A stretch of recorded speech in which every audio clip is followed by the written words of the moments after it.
बरेली में चौकी चौराहा के पास स्थित सेठ दामोदर स्वरूप पार्क में अपनी मांगों को लेकर एकजुट हुए रसोइया वेलफेयर एसोसिएशन यूपी की पदाधिकारियों और कार्यकर्ताओं ने धरना प्रदर्शन किया। इस दौरान प्रदर्शनकारी रसोइयों ने मुख्यमंत्री को संबोधित एक ज्ञापन प्रशासनिक अधिकारी को सौंपा, जिसमें कहा गया है कि रसोइयों को कई महीने से अपना मानदेय नहीं मिला है, जिससे उनके परिवार में भरण पोषण को लेकर परेशानियों का सामना करना पड़ रहा है। वहीं स्कूलों में उनसे मिड डे मील बनाने के अलावा कई अन्य कार्य कराए जाते हैं जो पूरी तरह से अन्याय है।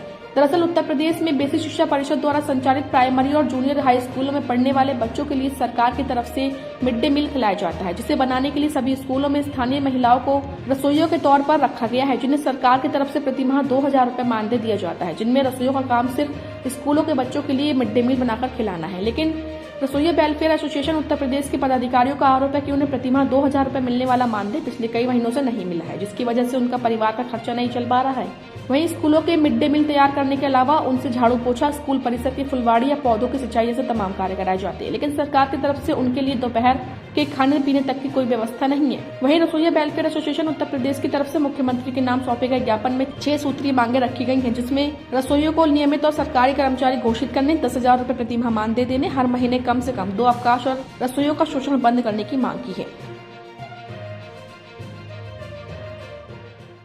ऐसा है जो हमारी पूरे ज़िले के अंदर जो हमारे 6-7 ब्लॉक हैं साइड के, बिथरी, चैनपुर है, हमारा कुआंडांडा ब्लॉक है, भतपुरा ब्लॉक है, नवाबगंज है और बहेड़ी है और भोजीपुरा ब्लॉक है और आपका जो है इधर क्या नाम है दमखोदा ब्लॉक है और आपका जो है फरीदपुर, इन ब्लॉकों की महिलाएं हैं। ये सब रसोइया हैं, स्कूल के अंदर रसोइया हैं, लेकिन कहने के लिए रसोइया हैं, लेकिन इनसे वो भी कार्य कराए जाते हैं सफाई कर्मी के होते हैं।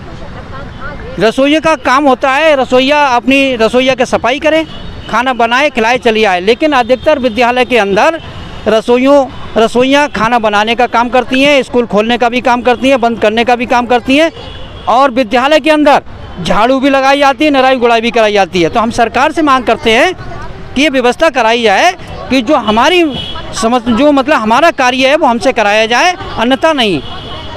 दूसरी चीज़, हमारा मानदेय बहुत कम है, मानदेय कम होने की वजह से हमें परिवार चलाना बहुत मुश्किल है। हमारा मानदेय बढ़ाया है, कम से कम 10,000 रुपये प्रतिमाह दिया जाए। दूसरी चीज़, जो हमें 2000 रुपये मानदेय दिया जाता है वो आज भी मेरे हिसाब से 5-6 महीने का मतलब रुका हुआ है। एक तो सरकार की तरफ से ये मांग है कि विधवा, बेसहारा, गरीब लोग रसोइयों में लगाई जाए। उधर जब रसोइयों के अंदर लगाई जाए 8 बजे से लेकर 2 बजे तक रसोइया विद्यालय के अंदर कार्य करेंगी। उसके उपरांत पहली चीज़ उनके लिए खाना नहीं है।